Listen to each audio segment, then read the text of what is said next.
है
कि मर जाने पे दुनिया याद करती है। मुगल आजम को रिलीज हुए पूरे 63 साल हो गए। 5 अगस्त 1960।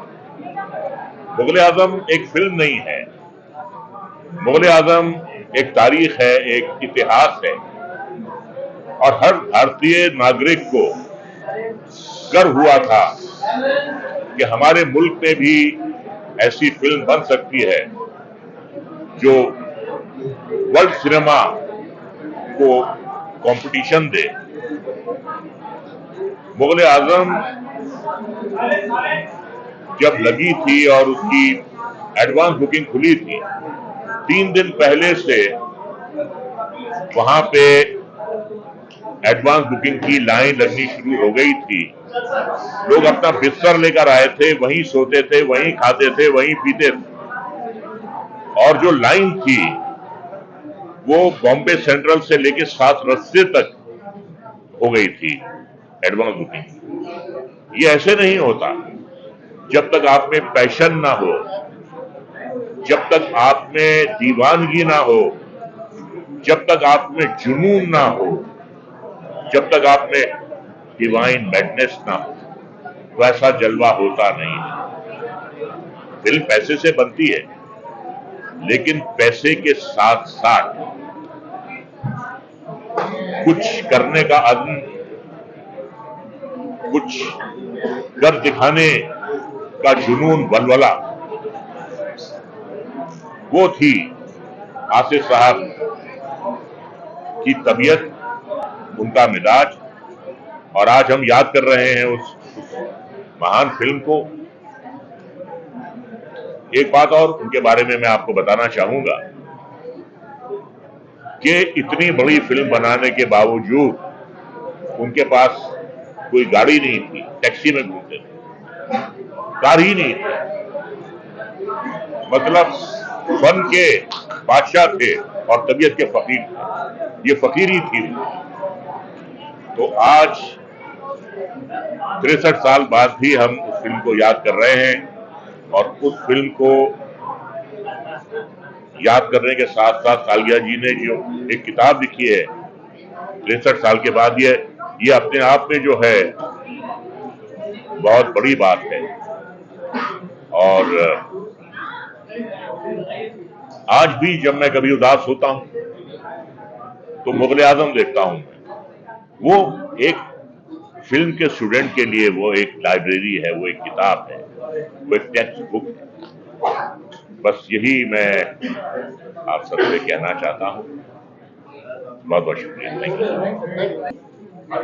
सुनील मेरा बहुत अजीज है। वो 1987 में मेरे पास एज एन असिस्टेंट आया था और पिछले 13 और इतने सालों से हम लोगों का रिश्ता है। बहुत ही ज़्यादा। देखिए, आसिफ साहब के बारे में मैं एक ही चीज़ बोलना चाहूँगा, vision, grand vision, passion, uncompromising attitude, so he achieved greatness. Sunil में भी persistence है. आसिफ साहब को 14 साल लगे मुगले आजम बनाने में, तो सुनील को भी 14 साल लगे इस बुक को लिखने में. सुनील ये बुक मेरे पास लेके आए थे, अभी तक पूरी रेडी नहीं थी, as a script, as a film script. उन दिनों मैं फिल्में फाइनेंस करता था. बहुत हम लोगों ने इसके ऊपर काम किया, लेकिन कुछ हम लोगों की स्क्रिप्ट को लेके मतभेद थे, इसलिए मैंने फिर फिल्म नहीं प्रोड्यूस की. और मैं बहुत बहुत कॉन्ग्रेचुलेशन देना चाहूँगा सुनील को. मैंने बुक पढ़ी है, उन्होंने पहले भेजी थी मुझे. It's a wonderful book. आप सब पढ़िए इसको, आपको बहुत मज़ा आएगा. धन्यवाद. के बारे में मेरे पास अल्फाज नहीं है. I just got the book yesterday and I couldn't resist but finish the whole book in 5 hours, as I just told you all. It's amazing. It's I can't tell you the hard work Sunil has put in. I wish him all the very success. It's a mixture of the reality and the fiction, but the way he has penned it, it's beautiful. And I'll request everyone and each one of you and everybody to read this book. And you can see the hard work of not only the director but also the people who work with him. It is not just one person, I feel. It's a work of a whole team and the dedication and just junoon say not only the director, it's everybody, each and every person who is a part of the movie. I would say from the writers, to the script writers, to the cameramen, to the assistants. You know, when they all work together, the way he has put it in his book. किताब के बारे में कह सकता हूँ कि भूतो न भविष्यति हिंदी में एक शब्द है, ना ऐसा हुआ है और ना कभी होगा. मैंने इसकी सॉफ्ट कॉपी पढ़ी हुई है, 2 या 3 अध्याय पढ़े हैं, चैप्टर पढ़े हैं. मुझे इस बात का बहुत पूरी तरह से इत्मीनान है कि ऐसी किताबें आज की तारीख में इतने, यानी कि अगर मैं बात करूँ 2022 के बाद पूरा परिवर्तन आ गया. उस बीच में अगर एक कोई इंसान उस डायरेक्टर के बारे में ऐसी बात लिखना चाहता है, कहना चाहता है अपने लेखनी के जरिए, ये बहुत ही अद्भुत है और इसमें पूरा श्रेय इनका है. इन्होंने इस बात को पहली बात तो सोचना कि इस महान कलाकार के बारे में लिखा जाए जिससे नए डायरेक्टर प्रेरित हों, और वो प्रेरणा मिलेगी. मेरे 100% उम्मीद है. ये मैं पूरी तरह से, आप देख रहे हैं, आप बहुत ही खूबसूरत तरीके से, और इसके प्रकाशक को मैं धन्यवाद देना चाहूँगा. इतनी खूबसूरत तरीके से बिल्ड किया है उन्होंने, इतना फॉन्ट लिया हुआ है और उतने चैप्टर छोटे छोटे लिखे हैं, क्योंकि आज की तारीख में किताब पढ़ने की आदत लोगों की चली गई है. और उस बीच में अगर खाड़गे साहब इस किताब को लिखते हैं और एक ऐसे डायरेक्टर के बारे में जिससे हजारों लाखों करोड़ों लोग इंस्पायर होते हैं, बहुत बड़ी बात है. किसी फिल्म को 14 साल तक बनाना, उसके बारे में सोचना, दिन रात खाना पीना उठना, ये बहुत बड़ी बात है, बहुत बड़ी बात है. उस डायरेक्टर के बारे में अपनी जिंदगी में सिर्फ 4 या 5 फिल्में उन्होंने बनाई है, और इस फिल्म के ऊपर पूरी जिंदगी लगा देना. लोग कहते हैं बहुत एरोगेंट थे, वो आपको कहानियां मालूम पड़ेंगी. मुगले आजम के ऊपर कितनी भी किताबें लिखी गई हैं, सब मैंने पढ़ी हैं, और उन किताबों की खास बात ये होती है कि डायरेक्टर का खासतौर से जिक्र आता है. और मैं हमेशा मानता हूँ कि प्रोड्यूसर डायरेक्टर हो तो के आसिफ जैसा हो, जो इस किताब में आपको पढ़ने को मिले. तो प्लीज खरीदिए, पढ़िए और आशीर्वाद दीजिए इस किताब को राइटर. मैं 2 मित्रों को याद करना चाहूंगा. एक तो इरफान की बड़ी इच्छा थी कि वो के आसिफ का रोल निभाएं. इरफान ने मुझे कई बार अपनी निजी बातचीत में बोला था, और इरफान रियली चाहते थे, और मैं कल्पना कर सकता हूं अभी हमारे एक दूसरे दोस्त तिग्मांशु धूलिया के आसिफ पर फिल्म बनाने जा रहे हैं. मैं आपको बता दूं, इरफान को ये कहानी मैंने सुनाई थी. जी हाँ, Irfan was in love with the story. हाँ, इरफान को ये कहानी मैंने सुनाई थी, और इरफान ने ही शायद तिग्मांशु धूलिया को ये आइडिया दिया होगा, लेकिन तिग्मांशु धूलिया ने अभी तक मेरे पास अप्रोच नहीं किया है किसी राइट्स के. हाँ, तो ये मुगले आजम पर, और ये किताब इसलिए भी बहुत महत्वपूर्ण है कि इस मुगले आजम पर सबसे पहली किताब जो अच्छी हम लोगों को लगी थी वो राजकुमार केसवानी की थी, जिनकी डेथ हो गई है. भोपाल के जर्नलिस्ट थे, और लेकिन वो किताब मुगले आजम पर थी, ये के आसिफ पर है, राइट. तो के आसिफ को लेकर और सुनील जी ने इतनी मेहनत करके ये किताब लिखी है. हमारे यहाँ हिंदुस्तान में प्रॉब्लम ये है कि हम कमर्शियल बॉलीवुड पर गंभीर चीजें नहीं लिखी जा रही हैं. आर्ट सिनेमा के बारे में और आर्ट सिनेमा के डायरेक्टरों के बारे में बहुत सारी किताबें आपको लंदन में, न्यूयॉर्क में और हर जगह मिल जाएंगी, लेकिन ये जो मेन स्ट्रीम सिनेमा के एक दिग्गज व्यक्तित्व पर इन्होंने किताब लिखी है, तो ये हार्दिक बधाई के पात्र हैं। अच्छा लग रहा है, गर्व महसूस कर रहा हूँ मैं कि आज सुनील सालगिया जी की बुक ऑन के आसिफ के विमोचन हुआ है। हालांकि मैं दुखी इस बात का हूँ कि आसिफ साहब से मैं कभी मिला ही नहीं, क्योंकि उनके एक्टिव रहने के बाद ही मैं पत्रकारिता अपनाया 50 साल पहले। तो के आसिफ का यहाँ तक मैं बोल सकता हूँ कि मैं उनको जब भी रेफर करता हूँ करमवीर आसिफ बोलता हूँ। उनका के का फुल फॉर्म भी मुझे पता नहीं, लेकिन करमवीर थे और आजीवन करमवीर रहेंगे उनके जाने के बाद भी। और मैं बहुत खुश हूँ कि इस फिल्म मुगले आजम के बारे में और आसिफ साहब के बारे में दिनेश जी ऑलमोस्ट 14-15 साल मेहनत करके, दिनेश जी मेरे चाचा थे। दिनेश चाचा है, सुनील जी और 15 साल मेहनत करने के बाद ये लिखा है। और ये एक text book in film making माना जाएगा। लोग पढ़ेंगे, स्टूडेंट्स, और के आसिफ जैसे तो नहीं, कम से कम उनके थोड़ा बहुत नीचे दर्जे तक फिल्म बनाएंगे तो मैं खुश होगा। इस मैगजीन आजीवन ट्रेशरेबल बुक है। Thank you. भाई क्या कहना चाहोगे आज? कौन से है बुक पर? सर सबसे पहले तो सुनील सर आपको बहुत बहुत कॉन्ग्रेचुलेशन कि ये एंड ऑनेस्टली मैं अपने बारे में कहूँगा I have lived on Mughal e आजम। मैं वो फिल्म पी चुका हूँ। मैं नहीं कह सकता कितनी बार मैंने वो फिल्म देखी। आज भी जब भी कभी भी ऐसे होता है, मूड होता है, तो वही देखते रहते हैं। अगर चैनल पे भी आ रहा है तो रिपीट वैल्यू उस फिल्म का मेरे लिए बहुत है। एंड अब ये इसमें क्या है ये पढ़ने के लिए, जिसके लिए उस फिल्म को भी 14 साल लग गए बनने के लिए, इस किताब को भी 14 साल लग गए। 14 साल के बाद वो एक कोहिनूर निकल आया। आई एम श्योर ये भी एक कोहिनूर है जो मेरे हाथ में है। सो आई कांट वेट ऑनेस्टली कि क्या है इसके अंदर। ये मैं आज से ही पढ़ना शुरू करूँगा। एंड आई एम श्योर कि ये मैं उस बैच से हूँ जहाँ उस फिल्म को हम कहते हैं ना, हम किसी वो नाम नहीं लेना चाहता, नहीं तो आजकल पंगे बहुत हो जाते हैं, पर इट्स होली बुक है हमारे लिए। जैसे मुगले आजम एक होली बिल का पत्थर कह सकते हैं। जी हाँ जो है, तो ये भी एक आई थिंक एक होली किताब हो गई हमारे लिए। एंड इसका सारा क्रेडिट सुनील सर को जाता है। And thank you sir for giving us this. Be a fairly voracious reader. But in my library, you'll find more non-fiction than fiction, or fiction that is based on reality. ऐसा क्यों होता है? मैंने कई बार अपने आप से पूछा कि मुझे पूरे फिक्शन से रियलिटी पर आधारित फिक्शन क्यों अच्छा लगता है? और वो शायद इसलिए, और वैसे आप जानते हैं आज बायोपिक का जमाना चल रहा है, वो इसलिए कि हम जब कोई कहानी पढ़ते या देखते हैं तो उसमें रियलिज्म ढूंढते हैं, और चाहे वो बनाया हुआ रियलिज्म, और जब वो दिखता है तो हमें उस पर और एतबार होता है और हमें वो ज़्यादा अच्छा लगता है।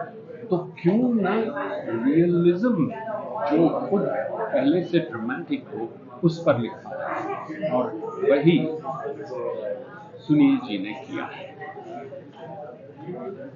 उन्होंने एक थोड़ा और मुश्किल कदम उठाया।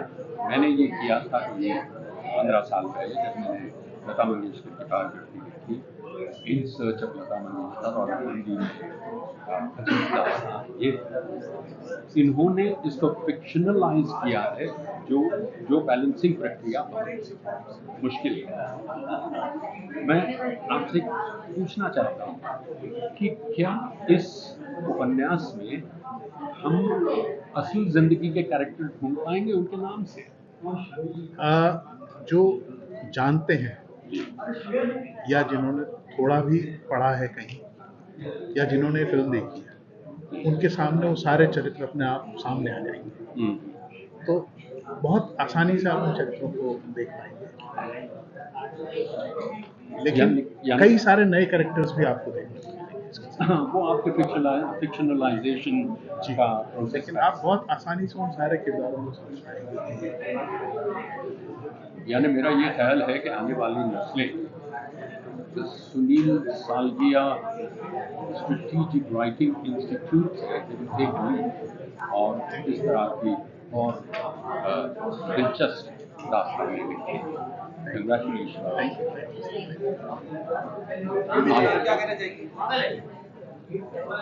जैसे मुगल आजम एक सरप्राइज की तरह लोगों के सामने आया था, वैसे ही सुनील सालगिया की बुक मेरे सामने सरप्राइज की तरह आई है।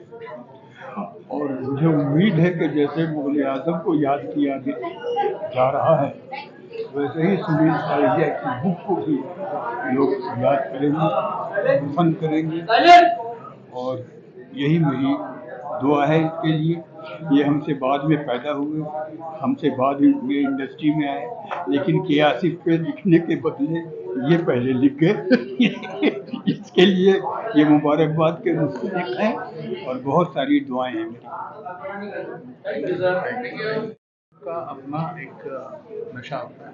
ब्लैक एंड वाइट फिल्म के जो शेड्स हैं और जो शेडोज हैं वो अपने आप में बड़े इंटरेस्टिंग होते हैं। तो ब्लैक एंड वाइट को ब्लैक एंड वाइट में देखने में तो वाकई मज़ा आता है।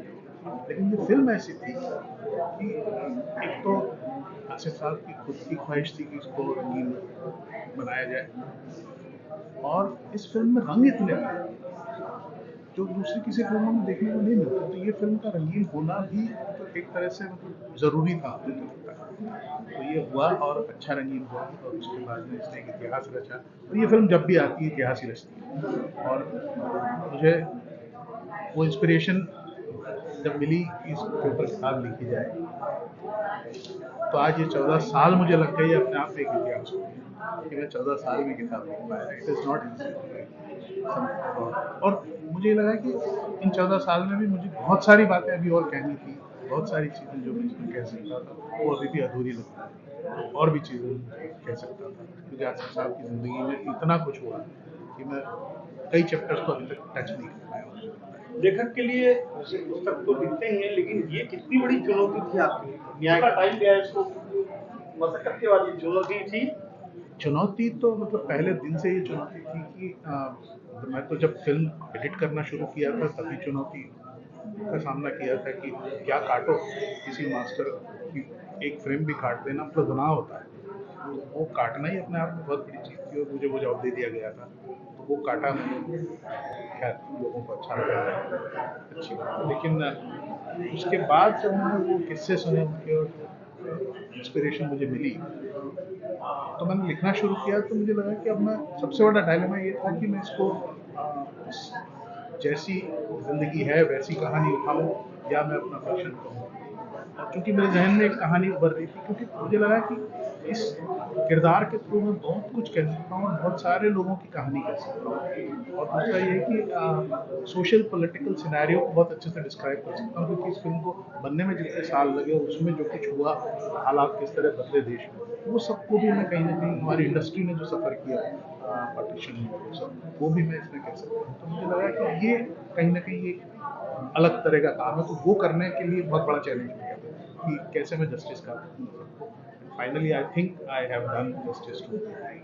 Yes, surely. Yes, sure.